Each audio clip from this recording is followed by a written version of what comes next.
प्यारे दोस्तों नमस्कार। मैं अभिषेक दुबे स्वागत करता हूं आप सभी दोस्तों का आपके इस प्यारे से online platform Bihar English medium Vidyakul पर। तो दोस्तों कैसे हो सब लोग। मैं उम्मीद करता हूं आप सब लोग बहुत फिट फाइन होगे, बहुत अच्छे से होगे, अपनी पढ़ाई कर रहे होगे। मेरे प्यारे दोस्तों आज मैं आपके लिए जो लेके आया हूँ क्वेश्चंस वो सब्जेक्टिव क्वेश्चंस हैं, और जो आपके सब्जेक्टिव क्वेश्चंस हैं उनसे उनका एक अच्छा वेटेज होता है आपके एग्जाम में। तो आप इनको लिखने की प्रैक्टिस कर रहे हो या नहीं कर रहे हो, ये बहुत ज़रूरी है। तो दोस्तों मेरे साथ, मेरी पूरी टीम के साथ आप सब्जेक्टिव क्वेश्चंस की भी लगातार प्रैक्टिस करो। ये बहुत ज़रूरी हो जाता है आप लोगों के लिए। ठीक है, आपका एग्जाम धीरे धीरे करीब आ रहा है, और जब आप चीज़ें लिखते नहीं हो लगातार, और मतलब आपका जो राइटिंग स्किल होता है कहीं ना कहीं कमज़ोर होता है, वहाँ पे चीज़ें आप बना के लिखते हो या आपको वर्ड ढूंढने पड़ते हैं, तो इससे आपके समय में भी जो है थोड़ा सा क्या होता है कि समय की बचत भी कम हो पाती है। तो ऐसे इसमें मेन मुद्दा ये बनता है कि आप लिखने की प्रैक्टिस करो। जो सब्जेक्टिव क्वेश्चन है, जब आपको कॉन्सेप्ट आ जाए, डेरिवेशंस आ जाए, तो उससे रिलेटेड डेफिनीशन, डिफरेंसेस या फिर कोई और भी हमारे पास पार्ट हैं, तो ये सारी चीज़ें आप लिखने की कोशिश किया करो। तो दोस्तों आज चैप्टर नंबर 5 मैग्नेटिज्म और मैटर जो है हमारा, इसका जो है सब्जेक्टिव सेशन है, और मैं आपको क्वेश्चन के आंसर लिखने की टेक्निक बताऊंगा कि कैसे लिखेंगे, और एक एक क्वेश्चंस को हम आंसर करेंगे। जैसे आपके सामने पहला क्वेश्चन है दोस्तों, what do you mean by magnetic elements of the अर्थ। तो दोस्तों जो अर्थ का मैग्नेटिक एलिमेंट कौन कौन से होते हैं, तो आप सबको पता है कि अर्थ जो है, अर्थ के जो एलिमेंट है, ये मैं कोई अर्थ नहीं बना रहा हूँ, यहाँ पे मैं समझा रहा हूँ कि अर्थ के कौन कौन से एलिमेंट हैं। सभी दोस्त कमेंट सेक्शन में लिख के बताओ, अर्थ के कौन कौन से एलिमेंट हैं, बताओ। तो इसके तीन एलिमेंट है दोस्तों, कौन कौन से।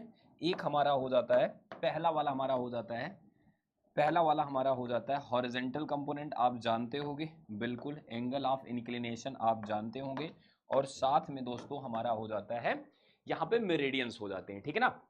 तो अगर कहें कि तीन कंपोनेंट कौन कौन से हैं, तो एक हमारा हो जाता है दोस्तों, एक हो जाता है हमारा एंगल ऑफ डिप। ठीक है ना भाई, एंगल ऑफ डिप। ठीक है ना, एंगल ऑफ डिप। ठीक है, इसी को हम लोग इंक्लिनेशन एंगल भी कहते हैं, इंक्लिनेशन भी कहते हैं, इंक्लिनेशन भी कहते हैं प्यारे दोस्तों। ठीक है, एक एलिमेंट हमारा ये हो जाता है, मतलब अगर हमारा अर्थ मैग्नेटिज्म है ना, अर्थ मैग्नेटिज्म है, अर्थ मैग्नेटिज्म, ठीक है ना, मैग्नेटिज्म, तो इसके जो मेन एलिमेंट हैं तीन, वो क्या हो जाते हैं दोस्तों।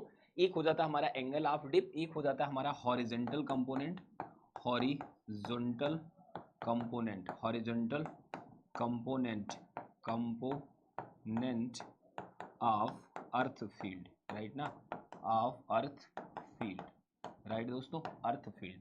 और एक हमारा हो जाता है डिक्लिनेशन, ठीक है ना, एंगल डिक्लिनेशन। ठीक है दोस्तों, डिक्लिनेशन, ठीक है ना, डिक्लिनेशन।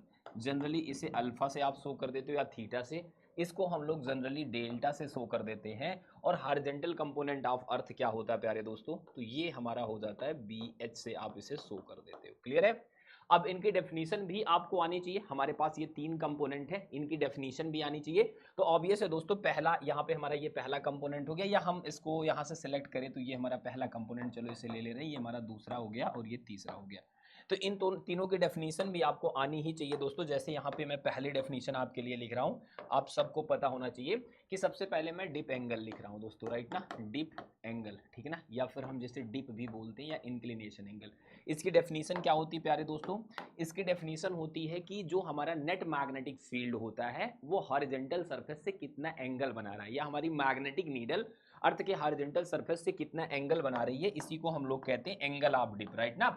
तो एंगल ऑफ डिप क्या होता है, ठीक है ना, द एंगल, ठीक है ना, the angle made by, right ना, the angle made by, made by, the angle made by, ठीक है ना, needle axis, magnetic needle axis, right दोस्तों, magnetic needle axis, magnetic needle axis, magnetic, ठीक है, नीडल एक्सिस, नीडल एक्सिस, ठीक है ना, फ्रॉम मैग्नेटिक नीडल एक्सिस, ठीक है, फ्रॉम फ्रॉम हॉरिजॉन्टल, ठीक है दोस्तों, from horizontal, from horizontal surface of the earth, surface of earth, earth, ठीक है ना, इज कॉल्ड, इज कॉल्ड, इसी को क्या कहते हैं, is called angle of dip, right ना, इज कॉल्ड एंगल, ठीक है ना, एंगल ऑफ डिप, या इसी को दोस्तों कहते हैं इंक्लिनेशन, क्या कहते हैं, इंक्लिनेशन कहते हैं, ठीक है ना दोस्तों,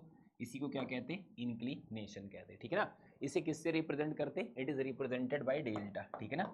इट इज, अब अलग अलग बुक्स में ये लिखा है लेकिन आप लिखोगे इट इज रिप्रेजेंटेड, ठीक है, it is represented by delta, represented by delta, right दोस्तों। तो इसे हम डेल्टा से रिप्रेजेंट करते हैं। इसके लिए एक प्यारा सा फिगर भी आपको बनाना होगा, हालांकि क्वेश्चन छोटा ही है दोस्तों, लेकिन थोड़ा सा यहाँ पे आपको काम तो करना पड़ेगा ना। तो यहाँ पे एक प्यारा सा आपको फिगर भी बनाना पड़ेगा, तो मैं ड्रा कर देता हूँ। देखो आपको पता है कि यहाँ पे आपके पास दो, जब मैं मेरिडियन बनाते हो आप, तो आप क्या करते हो, देखो आप इस तरीके से बनाते हो, आई होप आपको ये पता होगा, इस तरीके से आप बनाते हो, राइट दोस्तों, इस तरीके से आप बनाते हो। और यहाँ पे आपका ये रहता है, इस साइड वाला रहता है जियोग्राफिकल मेरिडियन, ये रहता है दोस्तों आपका जियोग्राफिकल मेरिडियन, ये आपका रहता है कौन सा मेरिडियन रहता है, वो जियोग्राफिकल मेरिडियन हो गया, ये मैग्नेटिक मेरिडियन हो गया दोस्तों, ठीक है ना। और जो हमारी नीडल होती है एक्चुअली, ठीक है ना, जो हमारी नीडल होती है मैग्नेटिक नीडल, वो यहाँ से जो एंगल बना रही होती है उसी को एंगल ऑफ डिप कहते हैं। ये हॉरिजॉन्टल डायरेक्शन होती है, ठीक है ना, हॉरिजॉन्टल डायरेक्शन होती है, हॉरिजॉन्टल, ठीक है ना, हॉरिजॉन्टल डायरेक्शन होती है, ठीक है। तो इसे मैं लिख दे रहा हूँ हॉरिजॉन्टल, ठीक है दोस्तों, हॉरिजॉन्टल डायरेक्शन, ठीक है ना, हॉरिजॉन्टल। और ये हमारी डायरेक्शन क्या होती है नीचे वाली दोस्तों, वर्टिकल होती, क्या होती है, वर्टिकल होती, क्लियर है। तो ये बात आपको अच्छे से पता रहनी चाहिए। तो ये हमारा हो जाता है एंगल ऑफ डिप। अगला प्यारे दोस्तों इसी का भाई है और वो है एंगल ऑफ एंगल ऑफ यहाँ पे डिक्लिनेशन, ठीक है भाई। तो अगला हम लोग लिखते हैं एंगल ऑफ डिक्लिनेशन, ठीक है, एंगल ऑफ डिक्लिनेशन, राइट दोस्तों, डिक्लिनेशन। तो ये क्या चीज़ है भाई, ये क्या चीज़ है, ये भी बहुत इंपॉर्टेंट है। तो मैग्नेटिक मेरिडियन, किसी जगह पे मैग्नेटिक मेरिडियन और जियोग्राफिकल मेरिडियन के बीच का जो एंगल होता है उसी को हम लोग कहते हैं एंगल ऑफ डिक्लिनेशन, ठीक है ना, राइट दोस्तों। द एंगल, ठीक है ना, एट अ प्लेस, ठीक है ना, एट अ प्लेस बिटवीन, किसके बीच का होता है, ये बात आपको पता है, between magnetic meridian and geographical meridian is called as angle of what, angle of declination, right दोस्तों, डिक्लिनेशन, क्लियर है। इसे कैसे भी रिप्रेजेंट करो, अल्फा या थीटा से रिप्रेजेंट कर देते हैं, ठीक है।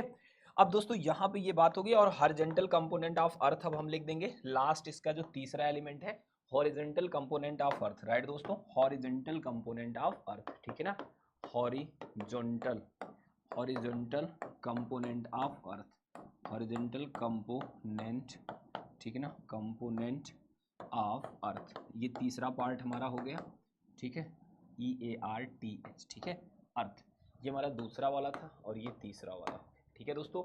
हॉरिजॉन्टल कंपोनेंट ऑफ अर्थ क्या होता है आपको बहुत अच्छे से पता होगा, ये क्या होता है, राइट दोस्तों।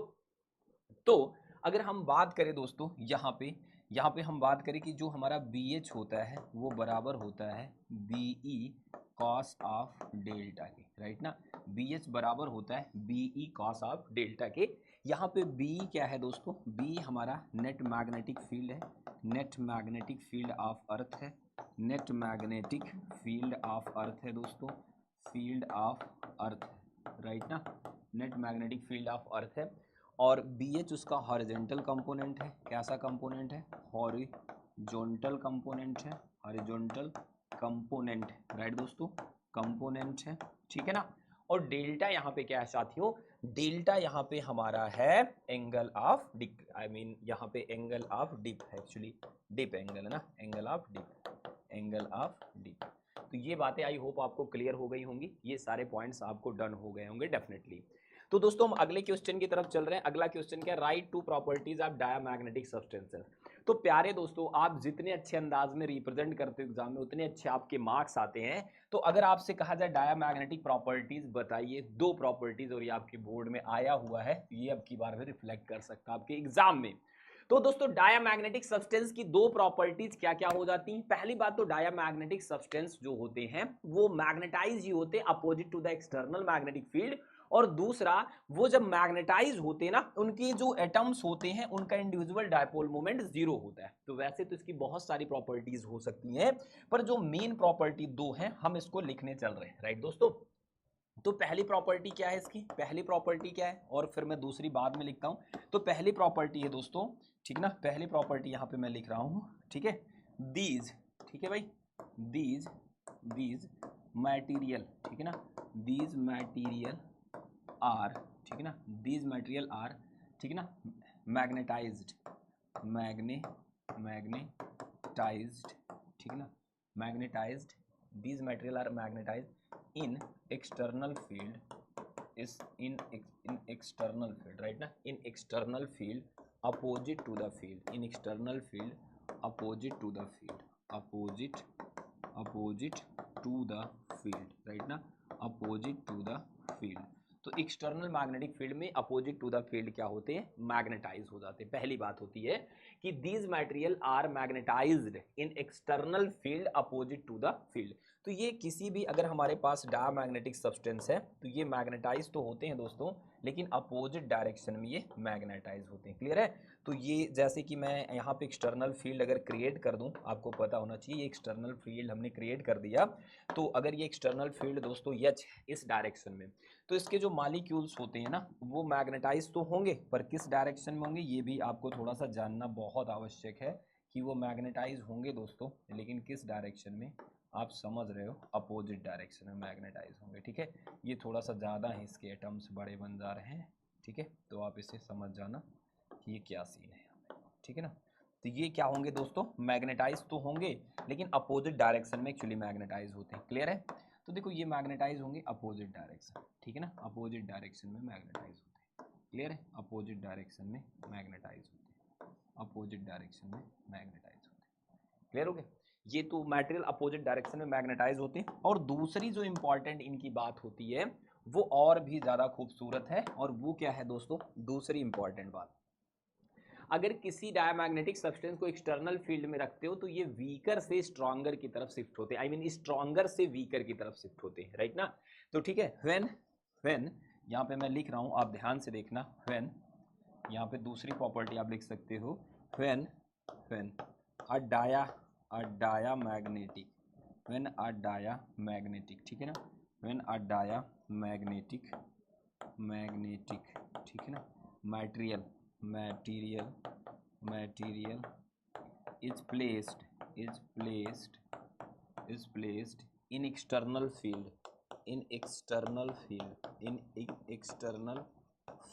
राइट ना, एक्सटर्नल फील्ड, राइट ना।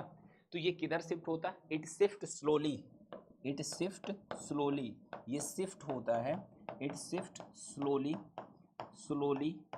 From, it shift slowly from, ठीक है ना। ये किस पार्ट से किस पार्ट जाता है दोस्तों, स्ट्रॉन्गर से वीकर की तरफ जाता है, राइट ना। तो when a diamagnetic material is placed in external field it shift slowly from, कहां से कहां जाता है दोस्तों, फ्रॉम, ये मैं थोड़ा सा मिटा दे रहा हूं, फ्रॉम हायर फील्ड, राइट ना, from strong field to weak field, from strong to weak field,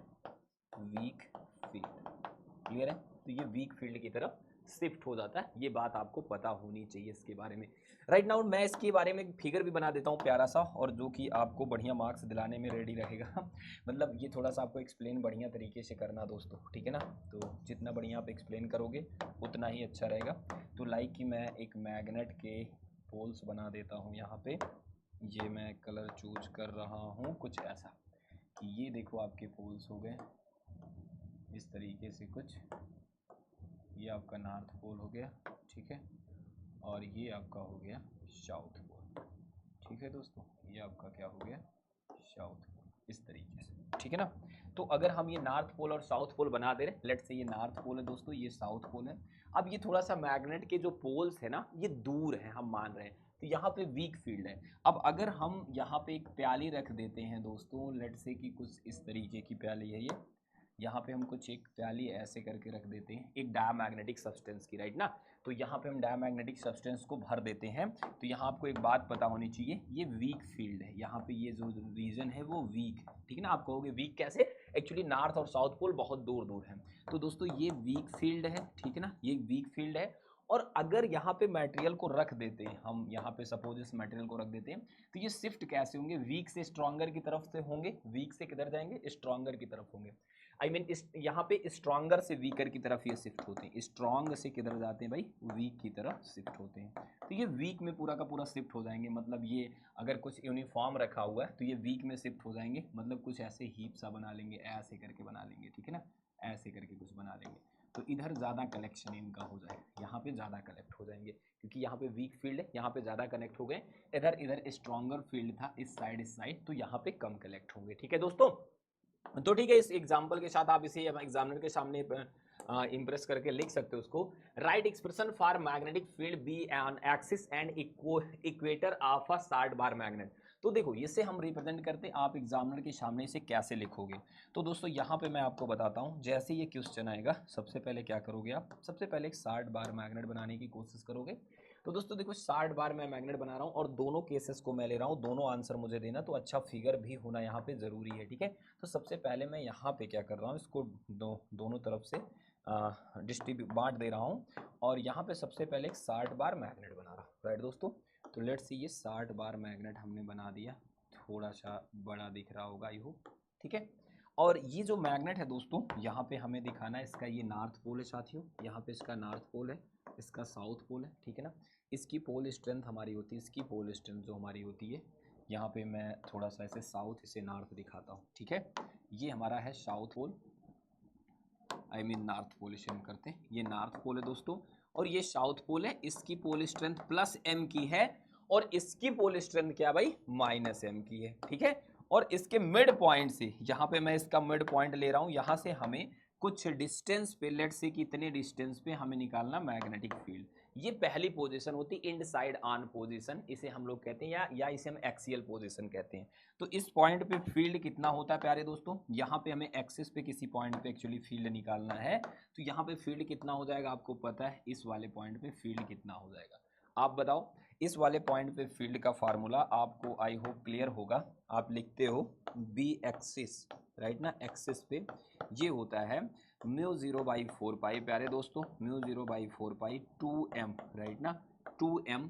और अगर ये डिस्टेंस r है और यहाँ से ये पूरी डिस्टेंस इसकी 2l है, तो दोस्तों ये हमारा हो जाता है r² माइनस l² होल की पावर 3/2, होल की पावर 3/2। ये एक्सेस वाले केस में हो जाता है इस तरीके से। लेकिन दोस्तों अगर इसी को हम यहाँ पे समझने की कोशिश करें, इसी को हम यहाँ पे समझने की कोशिश करें कि हमारे पास एक 60 बार मैग्नेट है और इसकी पोल स्ट्रेंथ हमारी प्लस एम और माइनस एम है प्यारे दोस्तों, ये फिर से उल्टा हो गया, ठीक है, ये माइनस एम है दोस्तों और ये प्लस एम है, ठीक है। ये नॉर्थ पोल और ये साउथ पोल है, और हमें यहाँ पे किसी पॉइंट पे मैग्नेटिक फील्ड निकालना है यहाँ पे। तो जो मैग्नेटिक फील्ड एक्चुअली आता है इसे हम कहते हैं बी इक्वेटोरियल, बी इक्वेटोरियल। और जो बी इक्वेटोरियल आता है दोस्तों वो कितना आता है, आई होप आपको अच्छे से क्लियर होगा। तो इक्वेटोरियल कंडीशन में जो मैग्नेटिक फील्ड आता है वो आता है म्यू 0/4 पाई, इधर हो जाता है हमारा एम, यहाँ पे हो जाता है दोस्तों r² plus l² whole to the power, यहाँ पे भी हमारा हो जाता है 3/2, यहाँ पे प्लस का हो जाता है r² प्लस l², ये हो जाता है दोस्तों 3/2। क्लियर है।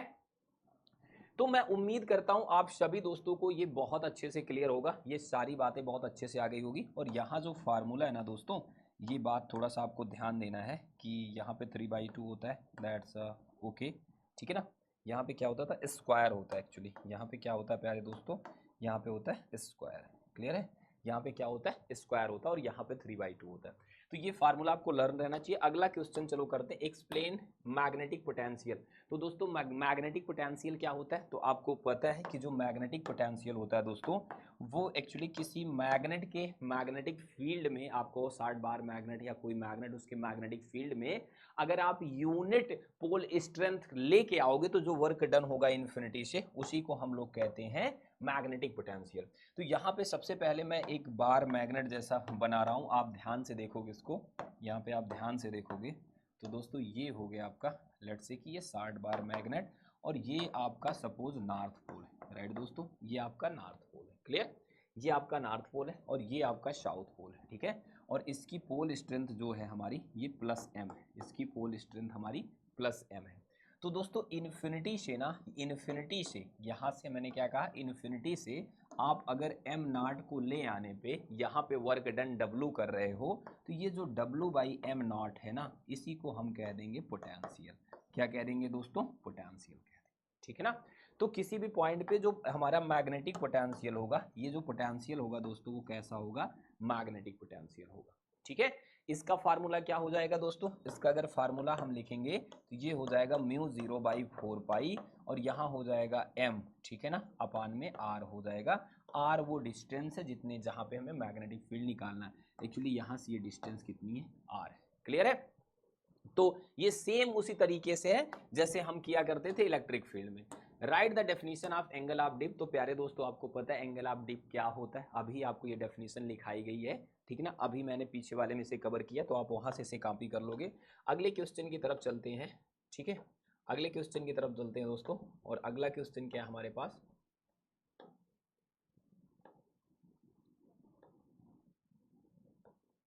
ये हमारा न्यूमेरिकल है और इस न्यूमेरिकल को आप सभी लोग करोगे दोस्तों। क्या कह रहा है कि at a place on earth the value of BH is 0.1732 oersted and angle of dip is 30 degree. Evaluate the value of total magnetic intensity of earth B at that place. तो क्वेश्चन बहुत आसान है, आपको क्या करना है, कैसे पता आप कौन सा फार्मूला लगाओगे, तो आपसे कहीं ना कहीं यहाँ पे बात कर रहा है डिप एंगल की, और डिप एंगल की बात कर रहा है और यहाँ पे अर्थ का हॉरिजॉन्टल कंपोनेंट दे रहा है। तो दोस्तों जो आपको डाटा दिया है एटलीस्ट आप उसे लिखने की कोशिश करो। ये 30 डिग्री दिया है, BH दिया है प्यारे दोस्तों कितना, यहाँ पे दिया है 0.1732।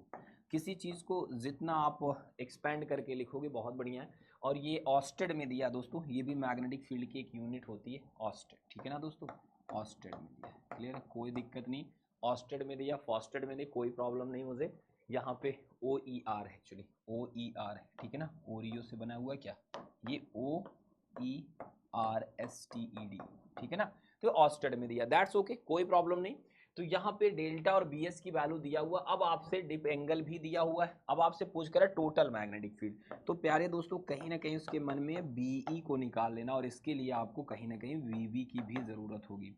तो राइट नाउ हम दोनों को कैलकुलेट करने चल रहे हैं, आप सब लोग यहाँ पे सहयोग करोगे मेरे साथ। छोटा सा कैलकुलेशन है, इसे गायब करते हैं दोस्तों, हम इस कलर को सिलेक्ट कर रहे हैं, थोड़ा सा पतला करते हुए, जल्दी से आ जाओ, सॉल्व करते हैं, ठीक है भाई, आ जाओ भाई। अब इसे सॉल्व करने का तरीका देखो, सबसे पहले आप लगा देना यहाँ पे tan डेल्टा। tan डेल्टा बराबर क्या होता है दोस्तों, BV/BH हो जाता है, क्लियर। तो tan डेल्टा की वैल्यू क्या है, यहाँ पे हो जाएगा tan ऑफ, ये है हमारा 30 डिग्री और यहाँ हमारा BV निकालना है और BH की वैल्यू 0.1732 है, राइट दोस्तों, 0.1732 है। और tan 30 की वैल्यू कितनी हो जाएगी, tan 30 की वैल्यू हो जाएगी 1/√3, ठीक है। और यहाँ से हो जाएगा BV अपान में ये हो जाएगा 0.1732। मुझे नहीं लग रहा आपको यहाँ पे कोई प्रॉब्लम होनी चाहिए, क्योंकि यहाँ पे डिप एंगल दिया 30 डिग्री, tan 30 की वैल्यू 1/√3 होती है, राइट दोस्तों। तो ऐसे केस में अगर हम इसे सॉल्व करते हैं तो ये कितना हो जाएगा, 1/√3 की वैल्यू होती है ये होती है 1.732 इज इक्वल टू BV, ठीक है, अपान 0.1732, ठीक है। इससे ये कैंसिल आउट हो जाएगा, तो यहाँ से BV की वैल्यू हो जाएगी दोस्तों, ये 10 टाइम चला जाएगा, 1/10, दैट इज 0.1 ऑस्टेड, ठीक है दोस्तों, 0.1 ऑस्टेड BV की वैल्यू आ चुकी है। अगर BV की वैल्यू आ चुकी है तो आप इसके आगे भी कैलकुलेट कर सकते हो बहुत इजीली, क्योंकि प्यारे दोस्तों कहीं ना कहीं अब ये इजी हो गया है। अब आप BE कैसे निकालोगे, सभी दोस्त ध्यान से देखो, BE इक्वल्स होता है अंडर रूट, ठीक है, अंडर रूट होता है BH का स्क्वायर प्लस BV का स्क्वायर, ठीक है। तो अगर हम इसे सॉल्व करते हैं दोस्तों तो H का स्क्वायर तो आपको पता है ये 0.1732 पूरे का होल स्क्वायर है और यहाँ पे क्या है भाई 0.1 का होल स्क्वायर, क्लियर हुआ। तो अब दोस्तों इसे सॉल्व करने का तरीका कैसे हम करेंगे, आप सबको पता है, ये कहीं ना कहीं दोस्तों √3/10 लिखा हुआ है, ठीक है, √3/10 का स्क्वायर है, ठीक है। और ये क्या है भाई 1/10 का स्क्वायर है। आपने कहा आप कैसे ये दिमाग लगा रहे, तो जस्ट थिंक दोस्तों, अगर मैं √3 को लिखता हूँ तो इसे लिखता हूँ 1.732, और अगर मैं √3/10 कर दूं मेरे दोस्त तो ये किसके बराबर हो जाएगा 0.1732, दैट्स डैम इजी। अब देखो यहाँ पे क्या होगा दोस्तों, आप सबको पता नीचे 100 हो जाएगा, आप लिख सकते हो बहुत, 0.1 को 1/10 लिख ही सकते हो, नीचे 100 हो गया दोस्तों, ऊपर 3 + 1 हो गया, ठीक है ना, अंडर रूट के अंदर हो गया यहाँ पे। और 3 और एक 4/100 हो गया। आपको बहुत अच्छे से पता होगा करना क्या है, 2/10 मतलब 0.2 ऑस्टेड फाइनल आंसर हो जाएगा। ठीक है, 0.2 ऑस्टेड फाइनल आंसर हो जाएगा। क्लियर है दोस्तों? कमेंट सेक्शन में लिख के बताओ क्लियर है यहाँ पे। अब हम चलते हैं और एक क्वेश्चन की तरफ। ठीक है, यहाँ पे एक क्वेश्चन है दोस्तों, at a place of horizontal component of earth magnetic field is square root of 3 times its vertical component value, right, that's okay.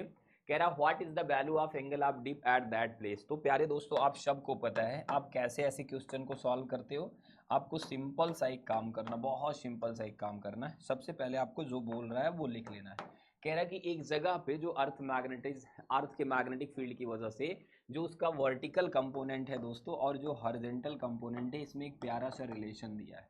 क्या कह रहा है, यही पढ़ना है। Eight a place horizontal component of earth magnetic field is √3 times of vertical.